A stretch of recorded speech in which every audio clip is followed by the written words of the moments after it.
Padha untuk stabilitas kiai yo ngono. Antar kiai rapati ngalim kudu dilindungi ku ngono yo kiai. Lah iki kan semua itu demi stabilitas. Jadi aku ditakoki wong, cara jenengan Ki Mustofa nis budi saja be wong apik. Tapi kok nate ngeten-ngeten ya wong tau salah tapi tetep wong apik. Itu demi stabilitas. Kalau mau tidak percaya pada kiai tinggi juga repot agama iki, paham? Paham? Orang mau bangko yang kalau nggak ada motif percaya ono ras. Podo kalau dukungan masyarakat ke kiai rendah kita ya repot ngurus agama gini apa? Mang takok iki sapa itu ora jelas budi apik ya mending. Tapi kok ngene-ngene Gus ya tetep apik di bangku ya bener. Aku lah sering disewani tiang-tiang ono kiai terkenal apa si A togo-togo desa mbok terkenal apa ngono jenenge fitnah ya macam-macam mbok fitnah mbok tenan apa napa alam. Ono kiai kok kelakuane ngene terus ya ben apik to. Sing diarani kiai ku apa? Kiai ku wong sing mimpin salat. Angger pancen salat itu pas kiai, lah di luar iku kowe ra ngekno ora apa-apa. Sesuai kiai ini kadang-kadang soal aku. Wala Gus kula difitnah ngeten. Ku yo goblok. Mung kiai kok di luar urusan salat. Yang penting ku angger salat ke rukuk makmum rukuk kabeh. Pas kowe sujud kabeh ku jenenge kowe pas kiai. Paham nggih? Di luar iku 50-50. Wong aku sing ngalime perasaanku ngono kok kowe kok repot. Aku ora wis kiai ngalim, perasaanku dadi kiai pendak mulang amne. Ora mulang wis rapati napa? Iya. Dohat kontak itu goto. Wong nganti sakniki biasa teng pasar lugu teng parkiran iki lugu teng isor iki biasa. Iki tiang-tiang lugune sepeda motor dhuwur kadang ya wonten sing ngamuk. Wis ono Gus Ba, aku bilang, aku nyayu pendak mulang. Kenapa ngene iki ora pas sing apa? Cuma tetep wong saleh, nek tak omong ya. Aku tetep wong saleh. Lalu kula ulama paling ora tau tersinggung. Mboten ate kula tersinggung, sale rukun tak kontan nurut mboten tersinggung. Dia biasa mah. Ya ora nurut itu artinya jadi akal. Jadi pertimbangan. Ya apik jadi akal lah gitu. Kudune seneng mbek santri jadi duwe akal. Kadang kita ini berlebihan, ngongkon wong liya juga taat di luar konteks urusan agama. Kadang kita nyuruh orang itu kan hadzun nafsi.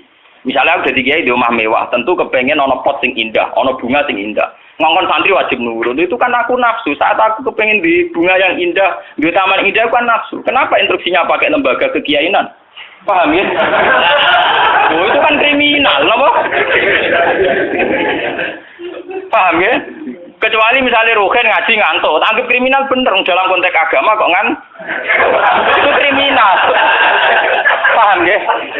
Tapi nak Ruhin tak konoto tamanku dia ngantuk itu sah, karena saya sendiri ketika kepengen taman itu ono hadzun nafsi. Itu harus dibedakan. Soalnya kanca tanggaku sing kiai lah ya kowe kiai sakjane bedak salat ae. Iki kowe pas kiai. Tapi kayak nak rukuk jek janut rukuk gitu sih, apik. Tangga-tanggane wong salat itu apik prai gara-gara kecewa apa? Ya tak omongi masyarakat ya tak omong. Nak ben prai yo prai wae. Dari awal salat itu ku sunat. Ora usah maksa salat itu tambah gremeng dari awal salat itu apa? Kena ora percaya tak baturi ra salat itu. Mau aku nganti saya biasa ra salat itu. Gua biasa nganti sandi ra salat iki toko-toko biasa. Ya iki biasa mawon dulu. Ya tapi kan jadi sekeramat gitu wong sekarang kan. Ya biasa mawon gitu. Artinya bukan apa-apa ya. Mbok ya agama itu tidak usah dikere. Pon sunat ben tetep napa? Sunat. Terus kok ada Jawa ora tau salat subuh nek salat. Wong bakar nek keragat. Ora tau subuh nek salat kok. Penak. Subuh wajib ora tau pas napa? Paham. Maka dan itu yang dipakai ulama-ulama dulu kayak Khulafaur Rasyidin pakai itu. Kalau perintahnya itu pribadi, mereka dari awal tidak mewajibkan. Sehingga mereka tidak punya masalah yang serius. Kalau baru atas nama agama benar-benar wajib toh. Sekarang itu kan rancu. Ngono arwe kok. Nah, ono santri kriminal kabeh. Misalnya wong lunga, misalnya kiai lunga kudu mobil sumban, kudu wis rosi kudu. Itu kan bagaimanapun ada hadzun nafsi. Ya kita ngongkon santri ya ngongkon, ben cung mobil ubah resi. Tapi kita tahu kalau itu pada unsur hadzun nafsi. Nek rodok ngantuk sithik-sithik mbek anggap yo keben. Paham ya? Kecuali kita ngongkon salat, mbek anggap kita marahi yang suan pangeran jangan. Harus kita bedakan mana perintah kita yang masih berbau nafsu, yang mana benar-benar orisinil faktor Faktor apa? Agama. Dan itu yang dipraktikkan Rasulullah. In udhiya ya'fu wa la yu'aqib wa in khusima yasmut wa la yujah. Nabi kalau disakiti secara pribadi mudah dia memaafkan. Beliau mudah memaafkan. Tapi wa idza du'a haqqullah, kalau haqqullah yang sudah diterlantarkan itu beliau baru tersinggung. Nah, sekarang kan sudah campur aduk. Hadun nafsi juga lembaga-lembaga apa? Maka tak kandhani kudu nurut. Partaiku. Ya PKB atau P3. Kalau PDIP mbah. Jangan dia kok PDIP, guys. Kalau PNS tak perjuangan. Lalu mulai dia kata ini partai apa bagus? Kalau PDIP tapi PNS tak. Napa dia perjuangan. Jadi orang murid butuh apa? Perjuangan. Nak melihat PDIP golongan karya. Kau ngalim butuh sering berkarya. Mohon kula terusaken nggih. Ya niki sing termasuk antike dawuh Senawi Banten. Wa idon anna a'mal umara wa sa'atin mauqufatun ala fatawal ulama. Nggih sing sederenge ayat. Harusnya kebijakan-kebijakan penguasa atau raja itu mauqufatun ala fatawal ulama atau ala fatawid ulama, fatwa-fatwi. Raja atau penguasa itu kalau punya keputusan itu harus ikut pada garisnya ulama. Nah, kalau bolak-balik matur. Sekarang yang merupakan garis ulama dalam konteks bernegara itu apa? Ini kalau ngomong sensitif ya. Yang kaitannya ulama dengan negara dalam konteks negara yang kayak Bhinneka Tunggal Ika itu apa? Itu pancen repot. Misalnya begini. Kita punya Ambon, punya Maluku, kita punya NTT. Ketika dipaksakan dulu piagam Jakarta yang memaksakan syariat Islam, tentu mereka akan menantang keluar dari Indonesia, NTT dan apa? Ambon, Irian Jaya misalnya. Yang kayak begitu itu tidak fatwanya ulama, itu sudah masalah bernegara. Lalu kalau nanti tanggal kiai cara jenengan sebut ikus. Misalnya Indonesia memaksakan penerapan syariat Islam. Syariat Islam yang mana? Kalau syariat Islam formal mungkin kita akan mengatakan sebaiknya diterapkan syariat Islam. Tapi termasuk syariat Islam adalah menjaga peluang dakwah, ini catat. Dan saya siap ketemu Allah dengan pendapat ini. Bukan berarti saya terus pluralisme atau pakai teori-teori modern, tidak. Saya pakai teori ulama. Saya tidak pakai teori modern. Catat ini, saya tidak pakai teori modern, pakai teorinya ulama. Termasuk syariat adalah menjaga peluang dakwah. Bayangkan kalau dipaksakan syariat Islam kemudian NTT keluar dari Indonesia, Ambon. Kemungkinan kita dakwah di Ambon malah tidak ada. Juga kemungkinan Islamisasi di NTT malah tidak ada karena sudah keluar dari Indonesia. Paham ya? Mulai dulu wali songo ambek maling ya apik. Ambek tukang zina ya apik. Ambek tukang jadu ya apik. Itu bukan berarti mereka tidak bisa bedakan hak dan batil. Dengan diapii masih ada peluang komunikasi. Dan dengan ada peluang komunikasi, ada peluang dakwah, ada peluang pembenahan. Sama. Dengan utuhnya NKRI, NTT bagian dari Indonesia, aja iso Kiai Rapai kok rugen buak rono NTT. Ben dadi ya. Lho kanca kula ning pondok dhisik ra kanggo Irian Jaya Kiai provinsi lah. Wingi sowan kula ngajak pangdam kula. Ya Allah Gus kula munggo ning sarang Kiai RT ora payu ning kono Kiai provinsi. Lho wingi sowan kula niku sowan numpak sahabat bareng sinten? Pangdam. Saniki mun gawe yayasan nggih sekolah tinggi lah. Jadi rektor saya gitu. Wadah buta huruf ora roh. Wong sak urip-uripe ngaji mek kula roh tenan bodorane roh tenan. Saya bakasane mbek napa? Pangdam. Mergo ketika ada kerusuhan di sana, mesti tokoh agama diundang Pangdam. Dan ini termasuk mewakili tokoh Islam provinsi levelnya napa?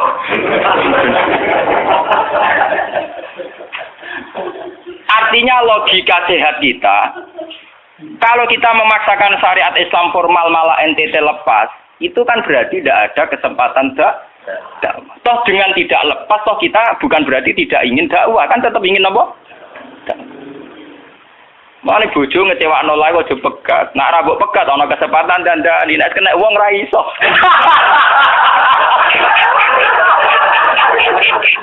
Tapi tak takdir ra apa. Artinya sama. Semua sejarah Wali Songo itu sama orang nakal kan enggak apa-apa. Sampeyan delok biografi Ki Khudori Tegalrejo, dhisik terkenal yo kancanan bajingan. Bajingane tunduk mergo sungkan ramae. Teng Rembang ana jenenge Ki Sahid, wonge ganteng ya toreko. Niku wonten bajingan tobat kok kula sungkan bebas Sahid. Mboten nate duka mek kula, ger ketemu kula nggih senyum. Lha iku sungkan senyume nganti tobat. Artinya apa? Saat kita ekstrim atas nama hak dan batil malah lari. Toh teori itu ya diakui Quran walaupun tafazzan ghalidul qalbi lan faddu min hauli. Toh teori itu juga tidak jauh-jauh dari aturan Islam. Meskipun kita juga punya teori yang lain, karena ini tidak selamanya berjalan lancar. Kadang gue kancanan non akal ya belor akal tenan. Kancanan non ya katut tenan. Selingkuh tenan. Sebab itu ya ben sing FPI ya keben ekstrem ya keben. Nyatanya pribumisasi kadang ya katut tenan. Wong Gus kancanan nakal kadang tinakali ora anut Gus, kadang Guse katut sing nakal. Malah jadi rocker. Dari sisi pertama dakwah dibeli Gus sing melok nyanyi.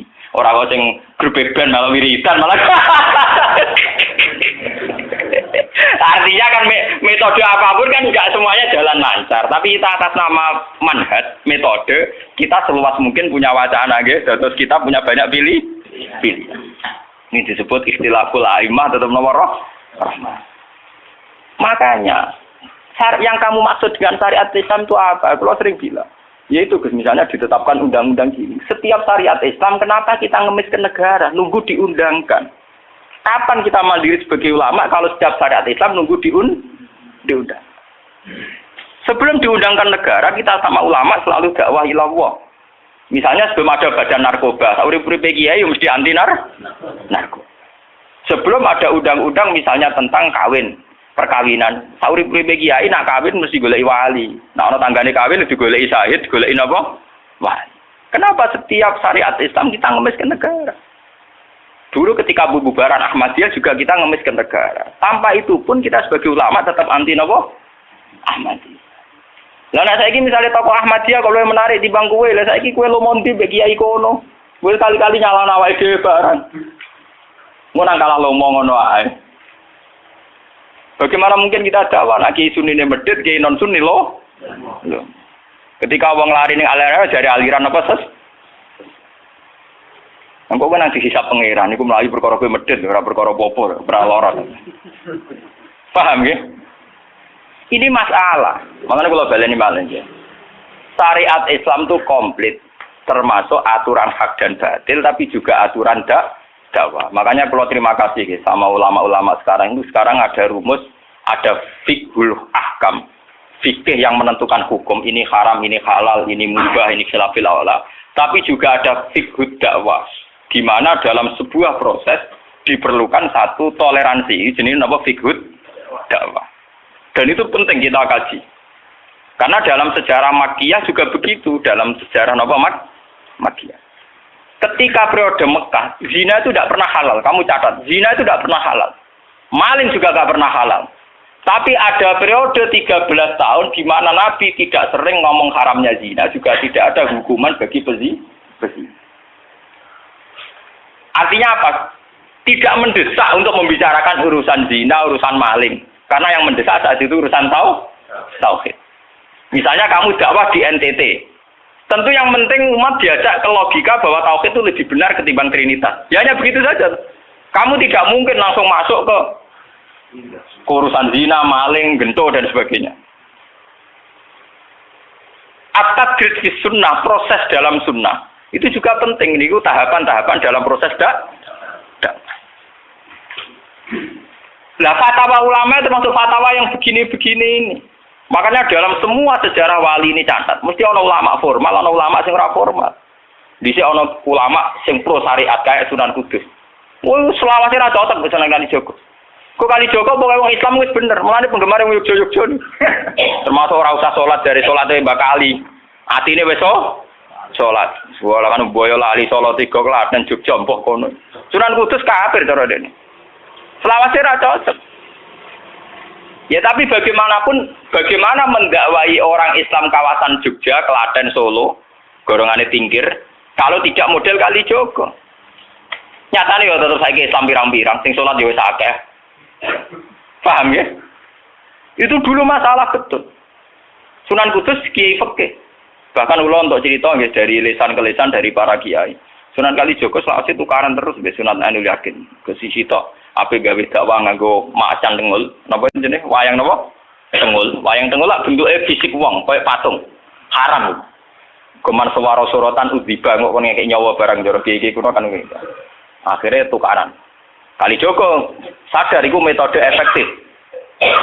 Walhasil akhirnya disuwarno kiai sepuh zaman iku Sunan Kudus, Sunan Ampel, terus ditenoni ya saiki sedengan wayang kulit. Mergo wong gepeng ora urip. Ya tetep ana wayang tapi kulit. Artine iku ya gepeng artine kan gak Anak ra urip iku kan ra perlu kon ngekeki nyo, iku setengah-tengah. Lah Sunan Kalijaga muni syahadat iku lemok, munine sekaten. Muni kalimat syahadat lho mok, muni kalimat sodgo. Saking jawanisasi napa Bae dene yakin putih ku sunat ya nganggone ireng terus. Kabeh foto wali songo putih kecuali Kalijaga. Dari TKB wonten napa? Kusuma. Yang tangga kula, bapak kula tuban Kalijaga tuban. Wong kula nate diburu tiang-tiang gara-gara terkenale bapak kula di warisan KB Kusuma. Saiki warise kula nu tamune kathah. Golek kabine sinten Sunan? Zaman kula enak mun tak dol lah go ngopi ya.